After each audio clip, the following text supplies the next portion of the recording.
Hi, welcome back to Net Worth Tracking with Jappie. It's 20th of November 2022 and we finally closed the deal. So I am the proud owner of a house in Aruba now.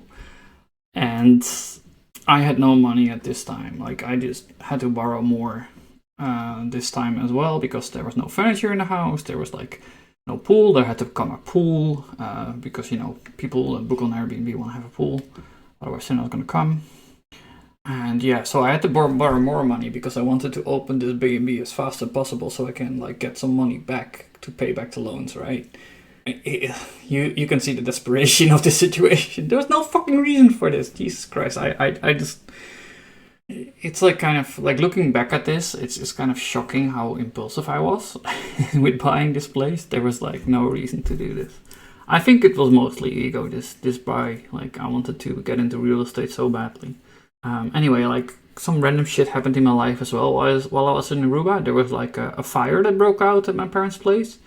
And fortunately, I noticed it in time and I could extinguish it. It was in the basement, but there were like no fire detections.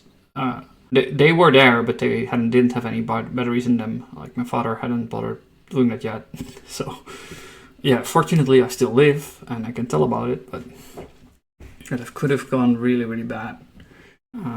Yeah, and there was like another offsite being scheduled for supercede, and I intended to go there as well. But I think it hadn't like dawned on my mind yet that the high was fucking broke and I shouldn't spend any more money. But yeah, at this time I still felt pretty good. Like I just closed. Like this was gonna work, right? I was scheduling the arrangement for the pool. Everything was coming together in my mind. But if you look at the numbers, we could see shit going wrong already. Like it's 15 euros in cash. We got like 320 euros in dollars, 40,883 euros for the checking account. So this is like the debt I got out. This is not my money. Like I borrowed another 40,000 euros to finish this.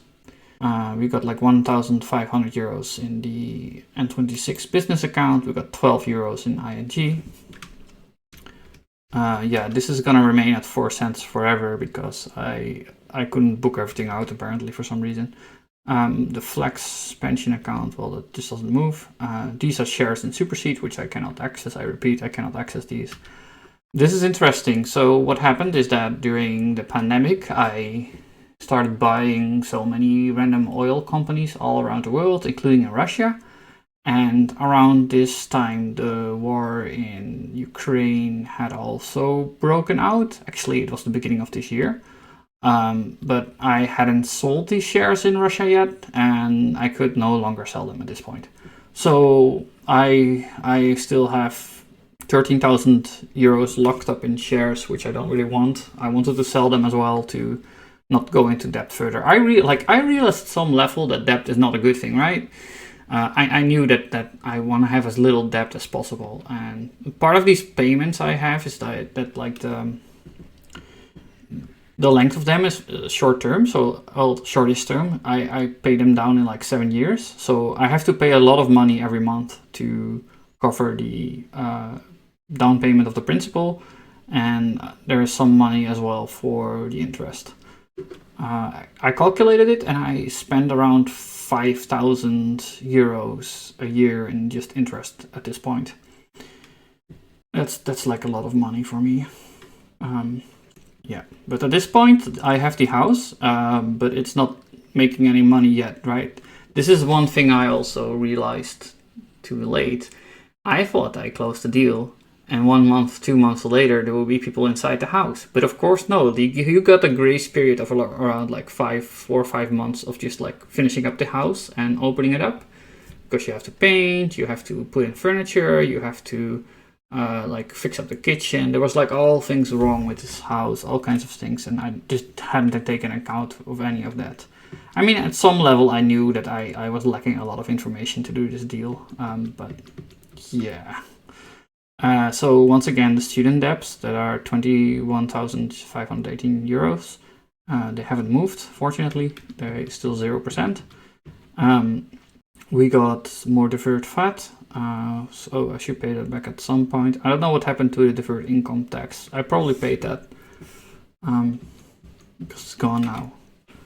Yeah, and the mortgage is slowly being whittled down over time. And so this is what I mean with like, I'm paying for this particular loan, I'm paying, I think, 1,000 euros per month. So, and it's spread out over like 8 years or something.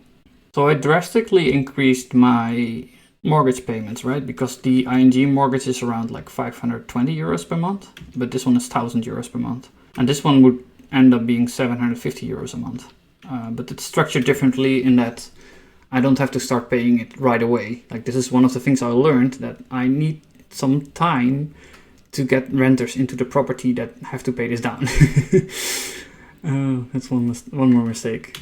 Yeah. Anyway, we can see the net worth being crushed at this point. This is transaction costs. This is the dollar exchange rate crushing me. I worked this time, right? So this half year I've been constantly working, and you can see my net worth is going down.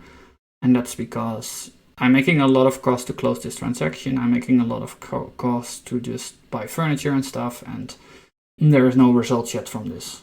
It's not being reflected on the balance sheet yet. Yeah, so this is probably like, up till now, this is the biggest downward shift I've had for net worth tracking. So minus 20,000 euros.